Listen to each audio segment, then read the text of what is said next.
अस्सलाम वालेकुम जी। आज हम नन अदर देन हुमायूं बसर साहब के साथ हैं, who is the founder and CEO of crest ventures. अस्सलाम वालेकुम सर, कैसे हैं आप sir? Thank you so much, आपने हमें टाइम दिया, हमारी रिक्वेस्ट को आपने एक्सेप्ट किया। Sir just start, everybody knows you, आपने माशाल्लाह इतना काम किया है पाकिस्तान के लिए, और मतलब क्रेस्ट सॉफ्ट से लेके Crest ventures and so many things. आपने first time Pakistan export products पे काम किया, पाकिस्तान एक्सपोर्ट पे काम किया, जिन सर्विसेज में आप काम कर रहे थे, वो कैसी रही आपकी वो जर्नी, आपकी कैसी रही?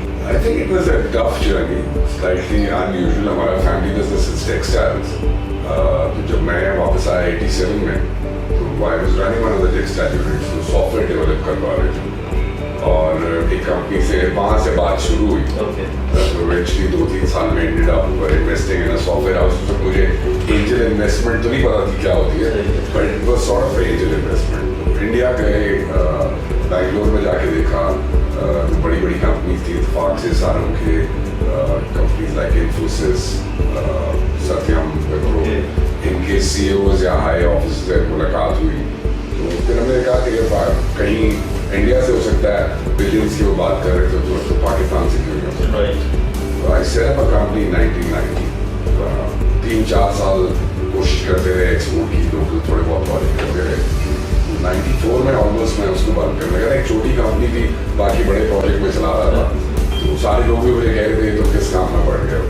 बल्कि फनीली डम्स ने उस जमाने में हम पे केस स्टडी की। तो वो केस स्टडी करते हैं तो चीफ एग्जीक्यूटिव की परमिशन चाहिए होती है उसको अपने स्टूडेंट्स में या सारा में करने के।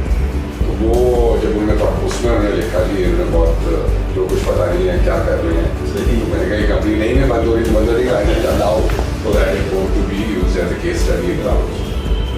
94 में we got our first project, $50,000 का एक्सपोर्ट का पहला प्रोजेक्ट था, and then there was no looking back till 2001 जब वो NASDAQ का सारा क्रैश हुआ और टेक्नोलॉजी बबल बस्ट हुआ और IT स्पेंडिंग वर्ल्ड ओवर में फ्रीज हुई। So I think when I look back, 3 चीज़ें बहुत क्रिटिकल थी। Software, IT is all about people. Unlike other things I was used to, manufacturing में आपकी मशीनरी कैसी है, आपने यूनिट में कितना कौन सी क्वालिटी की मशीनरी लगाई हुई है, and people do matter, but machinery plays a big role. यहाँ it was all about people. So the first learning was how to handle high-end people. So luckily, since we were one of the first ones to export software, so we were able to attract very good talent. And I think एक चीज़ जो आगा सनाब्दी पाकिस्तान के लिए बहुत अच्छी कर गए थे, that was setting up fast. तो हमारी 90% I think hiring was too fast, whether it be Lahore, Karachi, or Islamabad. So we were able to, since we were the only game in town, we were able to attract very good talent. दूसरी चीज़ बड़ी important उस वक्त ये थी कि this is before 9/11 and all the problems for Pakistan and image. तो पाकिस्तानी जो IT में दुनिया में काम कर रहे थे, उनमें से अगर वो वापस आते थे तो उसकी 2 ही वजूहत होती। एक या उनकी बेटियाँ बड़ी हो रही होती तो कहते थे पाकिस्तान चलो, या उनके पेरेंट्स अगर ओल्ड हो रहे होते तो कहते पाकिस्तान चलो। पाकिस्तान में उस वक्त IT का कोई काम एज सच उनके लिए नहीं था। नॉट टू से कि IT यूज़ नहीं हो रही थी, बैंकों में बड़े बाकी इंस्टीट्यूशन में यूज़ हो रही थी, बट एक IT ग्रेजुएट के लिए कोई ऐसी एम्प्लॉयमेंट अपॉर्चुनिटी एक्साइटिंग नहीं थी। So first project led to another one. Luckily we got all Fortune 500, Global 2000 companies, who's who in the world at that time. 94 से वो fairy tale type 2000 तक हमारी trajectory। इस सारे काम में I think the biggest element which became very clear to me is the quality of Pakistan youth। ये fast के लड़के 3 महीने 6 महीने की ट्रेनिंग के बाद हम इनको एक्सपोर्ट के कॉलेज में डाल देते हैं। And to my surprise I am a non tech guy, I am a masters in business, I can use IT, I am not a techie. For me the biggest surprise was the quality of youth. The projects we delivered on time, the quality was world class.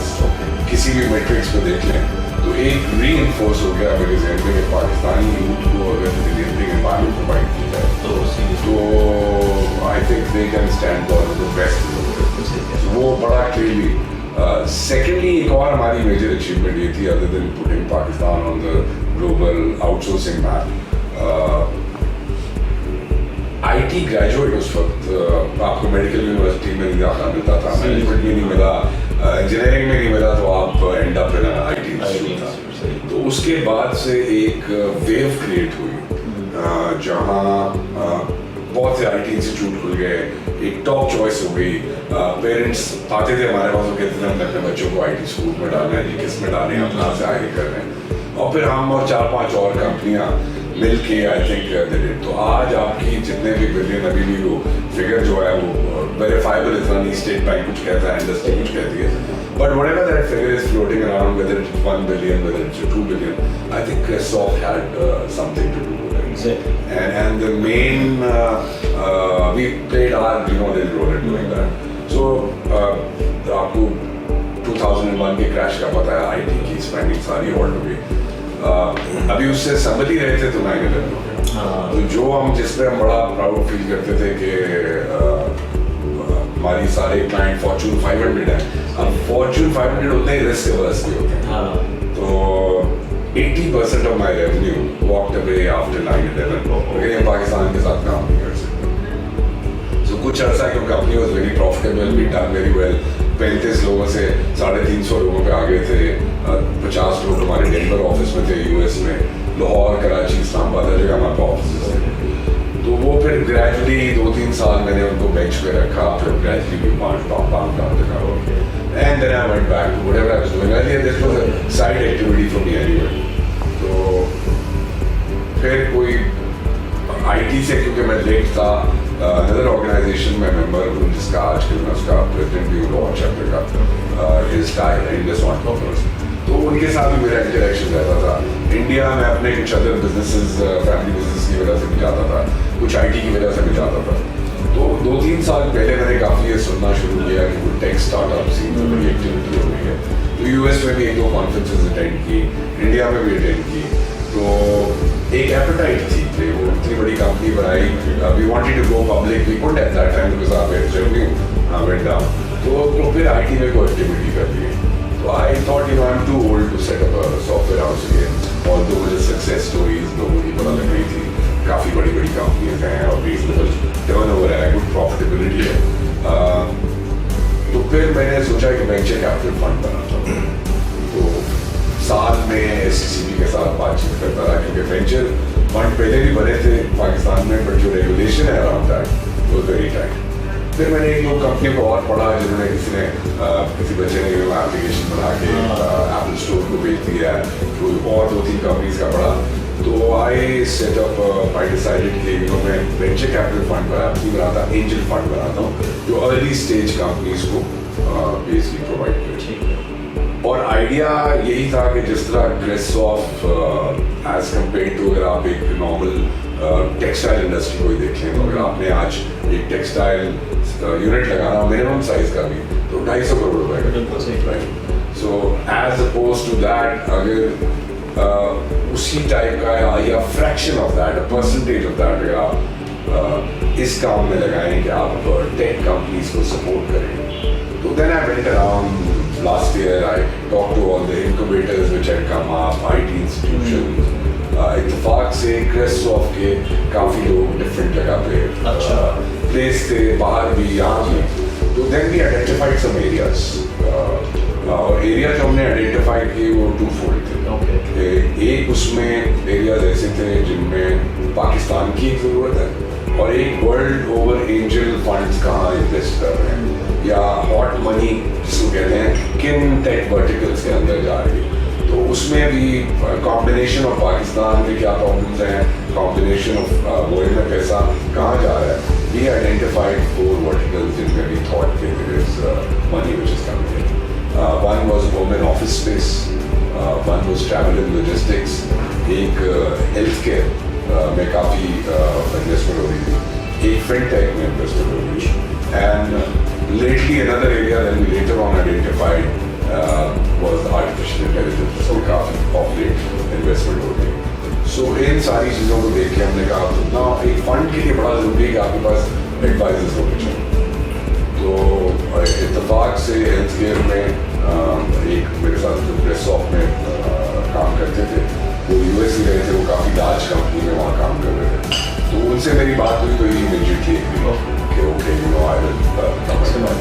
Similarly e commerce में हमारे और जो काम करते थे प्रेसऑफ US में, वो बड़े अच्छे प्लेस थे वहाँ।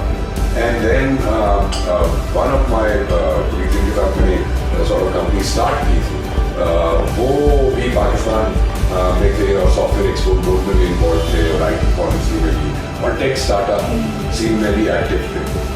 तो वो टाई इस्लामाबाद के चैप्टर में भी एक्टिव थे और एक फाउंडर्स इंस्टीट्यूट है जो अगेन एक sort of high and incubator है, उसमें भी इन्वॉल्व।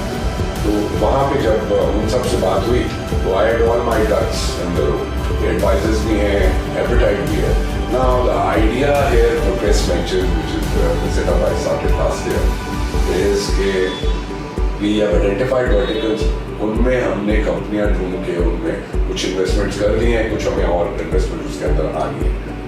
एंड द आइडिया है कि जो क्रेस्टसॉफ्ट के साथ, क्रेस्टसॉफ्ट 2000 में एवेल्युएट हुई थी $300 million, राइट? तो हमने वो नैस्डैक की लिस्टिंग के लिए जा रहे थे उस वक्त, तो वो कहते हैं ना वो आप सारा कर लें तो lady luck also has to smile, so timing was a bit off, but I mean frank 4-5 crore रुपए खर्च के अगर आप $300 million की वैल्यूएशन ले लें तो ये नॉर्मल बिजनेस में होता है।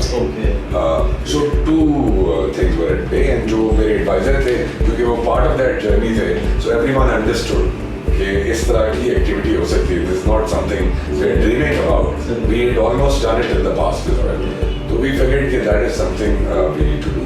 And so far this are 3 companies में हमारी इन्वेस्टमेंट हम कर चुके हैं, एंड एपेटाइट इज कि हम तकरीबन ऑलमोस्ट होपफुली नेक्स्ट ईयर के मिड तक हमारी कोई 10 कंपनीज की पोर्टफोलियो।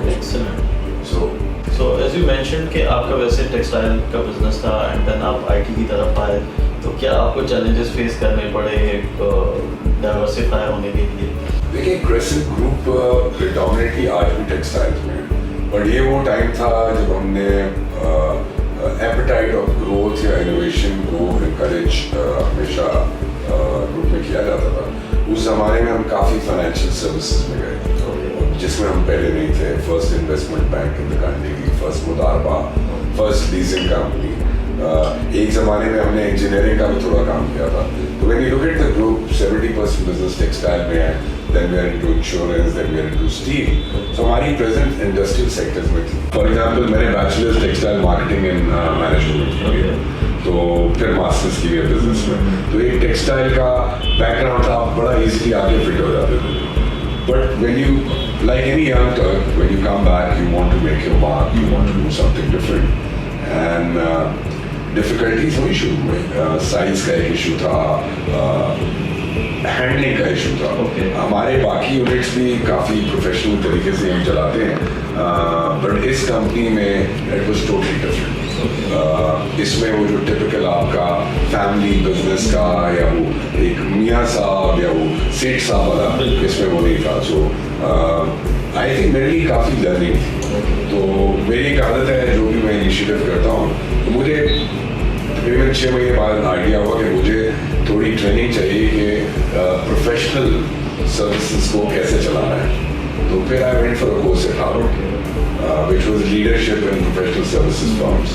So वहाँ मेरा लोगों से interaction हुआ, तो I got an idea कि okay, IT companies को, technology companies को चलाना कैसे है, उनके issues क्या हैं। तो it was primarily issue of hiring, retaining good quality. And now these people could go anywhere. Textile में आपके लिए बड़ा इजी है, आप फैक्ट्री सेटअप करते हैं, ट्रेनिंग इंस्टीट्यूशन या पीछे से वो आपको लेबर अवेलेबल हो जाती है, टेक्निकल स्किल्स अवेलेबल हो जाती है। इस टाइम को हायर करना, रिटेन करना वाज अ बिग थिंग। तो आई रिमेंबर हमारे जितने भी ऑफिस थे लाहौर, कराची, इस्लामाबाद, उसमें फ्लेक्सिबल वर्किंग आवर्स थे, उसमें कोई ड्रेस कोड नहीं था। You could come and you can, and हमारा सबसे बड़ा issue in all our offices was parking. Exactly क्योंकि वो हमारे ऑफिस या कंपनीज साहब और 2 मैनेजर्स के पास गाड़ियाँ होती हैं, बाकी सारा कोई रिक्शे पे आ रहा है, कोई मोटरसाइकिल पे आ रहा है। तो क्योंकि पे स्केल बहुत अच्छा था और उन लोगों की इंक्रीमेंट्स बहुत अच्छी हर साल थी, तो आप लड़का हायर करते थे 35, 40, 50% इंक्रीमेंट हो रही। The first thing they used to do was buy a car, और लीजिंग बड़ी इस जमाने में नई नई आई थी। तो मुझे याद है हमारे लाहौर वाले ऑफिस में जहाँ हमारे पास 100 लोग थे, हमारे पास 20 कार्स की पार्किंग ऑफिस के साथ थी। और फिर हमने एक सिनेमा जो दिन के वक्त में जो सामने था उसकी पार्किंग ली हुई थी, and our facilities were world class. So एक 100 स्क्वायर फीट पर पर्सन वाला formula in terms of infrastructure था जो हमने implement किया होगा, which covers all the walking areas, rest areas, सारी चीजें। फिर quality certification was very important. So we were CMM certified at that time. Okay. We were ISO TIC certified. I think we were the first company in Pakistan which got that. तो उससे but reinforce काफी belief हो गया कि initially, I used to ask my client because I was not a tech guy. ये छोटी सी company थी, group का उस वक्त भी होता है $500 million का टर्नओवर था।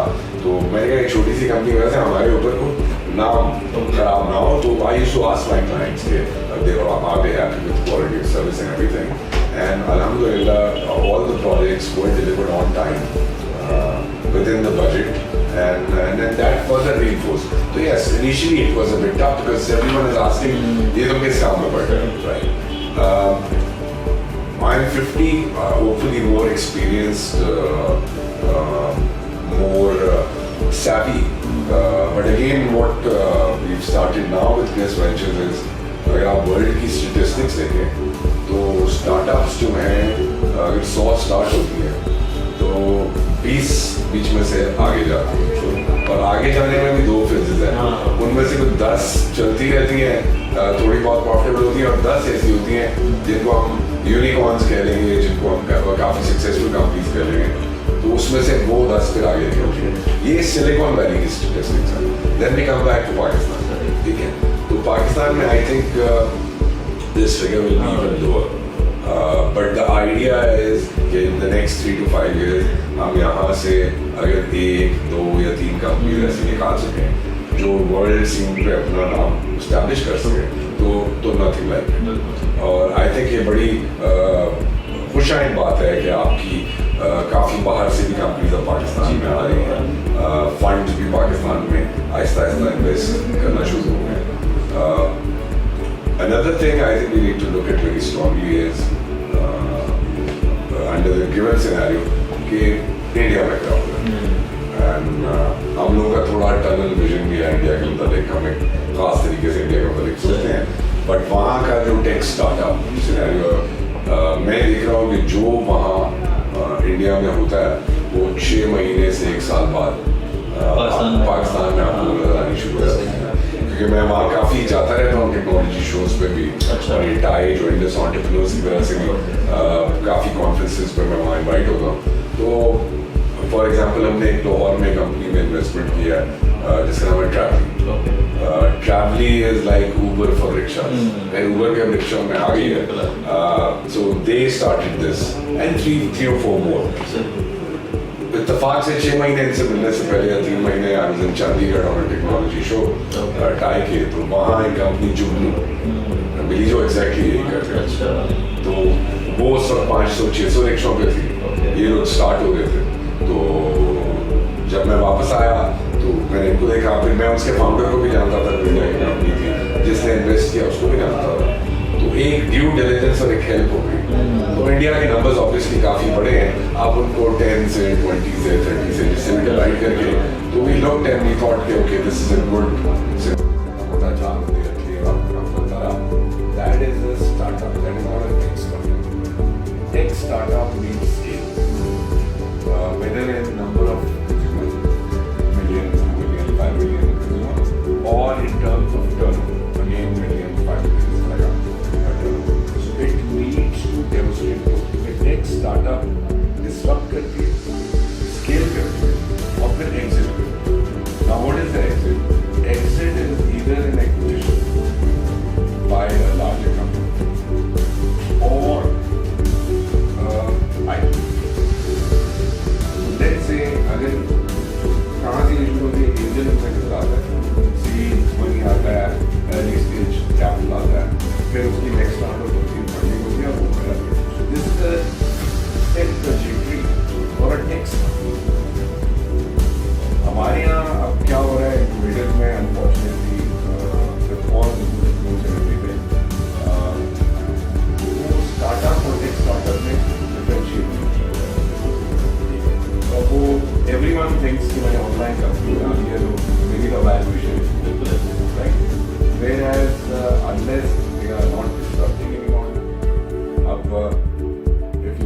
companies we've invested, and two, I'll cite more of. One is traveling to के रिक्शा में एक मॉडल को डिस्टर्ब किया. पहले आपको रोड की साइड से रिक्शा रोकना, ठीक है. अब आप वो रिक्शा मोबाइल ऐप पे नेट पे ऑर्डर कर सकते हैं. फिक्स रेट पे आपको राइड मिल जाती है और आपकी राइड की ट्रैकिंग हो जाती है. वो एक वैल्यू एडेड आप सर्विस में प्रोवाइड कर रहे हैं. प्लस वार सरप्राइज, अभी तक जितने हमने रिक्शे 500 का हमारा फ्लीट है उसमें हमने ऑब्जर्व किया है कि 60% of users are women. And उसका बड़ा दो स्ट्रेंज रीजन है यूज करने का. One of the reasons, major reasons why, अगर आप एक खातून को अच्छे मौसम में एक रिक्शा और एक टैक्सी सेम प्राइस पे दे रहे हैं because it doesn't have any doors, safety perspective. अब उसी खातून को आप एक रिक्शा प्रोवाइड कर दें जिसमें कोई रेट की नेगोशिएशन नहीं है. घर के कंफर्ट से, ऑफिस के कंफर्ट से, मोबाइल ऐप पे जाने से पहले टाइम में रिक्शा पहुंच जाएगा. और प्लस कैश ट्रांजैक्शन भी अवॉइड हो सकती है. हमारी कोई टेलीनॉर मोबी कैश सबसे बात हो रही है कि वो पेमेंट भी उस तरह आप कर सकें या आप एक प्रीपेड कार्ड खरीद सकें जिससे आप कैश ट्रांजैक्शन के बाद आपके ट्रैकर लगे हुए रिक्शा में तो राइड आप शेयर भी कर सकते हो अपने फ्रेंड के साथ, किसी रिलेटिव के साथ, ताकि उसे भी और नहीं सोशल इम्पैक्ट इसका बहुत बड़ा है. सेकेंडली आई थिंक इसमें मोस्ट इम्पोर्टेंट ये है कि आप इसको स्टडी करें और जैसे शहर में high class Karachi, I believe the figure is around various estimates मिल रहे हैं 350 and then you look at Pindi, which is again similar amount as and Faisalabad, which is the third largest city, has around the same population. And as you go to other major cities in Pakistan, which is ज़्यादा ही है मतलब in terms of population, कम नहीं है. अगर you go to Rajasthan, Punjab, Gujarat, ये सारी जो belt है, ये अगर आप उसका साइज देखें दिन 4-5 और अगर हम उसका कोई भी फेयर परसेंटेज आप चेक कर लें this is what we call it disrupt. आपने मॉडल किया स्केल की अपॉर्चुनिटी है और जब आप इस स्केल पे चले जाएंगे तो आपके पास जो उसमें और जो पिकी बैक कर सकती है सर्विसेज आपके इस मॉडल पे वो plus other players who want to come in the market वो उसको आपको एक एग्जिट की strategy figures bun the other companies Sukoon out of Karachi. Again, you know, handyman आपको घर पे बैठे हुए मिल जाएंगे. मैंने अपने घर पे काम सुकून से ही करा है. So अगर वो मिल जाए आपको क्वालिटी सर्विस का again volumes. कराची जैसी बड़ी सिटी को देखें जहाँ से काम शुरू हुआ तो the requirement और उसको ऑर्गेनाइज तरीके से आपका रिकॉर्ड उनके पास हो, फॉलो अप विजिट्स हो, so एक काफी बड़ा उसमें पोटेंशियल है. We've just started from Karachi. Gradually, we'll come to other major cities as well. So once we're able to dominate the Karachi market, then we will. So इसमें और भी companies हैं, but when we invested, we looked at quality of our business, how passionate they are. So I think अगर पाकिस्तान में ये define हो जाए कि and we are trying to work with all the innovators and everyone, startup hubs, कि आप करें जरूर दोनों का encourage entrepreneurship को भी करें, but आप दो track one is startup and one is tech startup. इसको बड़ा क्लियरली क्योंकि अनफॉर्चुनेटली जो बच्चे स्टार्टअप्स बना के निकल रहे हैं which are good, which are also good, they will add employment, they will entrepreneur और create करेंगे, but उसमें जो प्रॉब्लम आएगा वो ये आएगा कि वो अगर अपनी evaluation टेक स्टार्टअप के पॉइंट ऑफ व्यू से करनी शुरू करें तो उनको फंडिंग की प्रॉब्लम.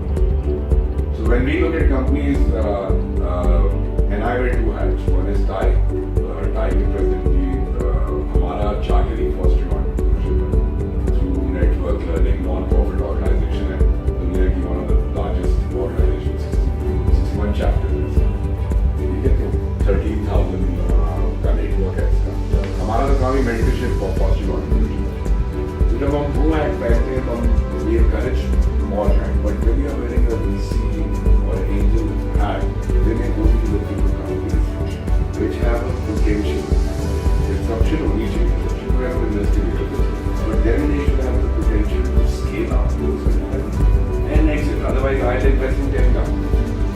से all of them are profitable और सब चल भी जाती हैं और कोई इनको से बंद भी नहीं होती, वो किसी ने 5 आदमी रखे, किसी ने 10 रखी है, थोड़ी सी होगी, they're good business leader। मेरी भी उसमें exit है, तो मेरा जो भी बजट है उसको मैंने 10 कंपनी में इन्वेस्ट कर दिया और फिर मैं बैठा। The second is यहाँ appetite not necessarily gains or loss, otherwise मैं DHA में इन्वेस्ट कर दूँ, सही है। right? Commodity में नहीं कर दूँ। यहाँ आइडिया है इनमें से कंपनीज को हमने देता है। I am quite hopeful कि next 3 to 5 years में हम यहाँ से 2 या 3 कंपनीज को इंशाल्लाह to the next level, and that is it। But the academia की जब बात करें तो facilitating वाले हैं, चाहे वो startup है और startup, और दोनों को different class में होते हैं। मेरे पास बच्चे आते हैं, वो सारे मेरा है कि उनको tech startup की तरह consider किया हुआ है, whereas they are not। ठीक है, so then they start to justify कि नहीं हम इसलिए हमारी evaluation, तो एक कंपनी में अगर investment हो गई और उसकी evaluation अच्छी होगी because it has the potential to disrupt, does not mean कि anyone who's selling online they will do well, no doubt about it, they'll create employment, but their trajectory is totally different। So I think biggest service anyone can done academia is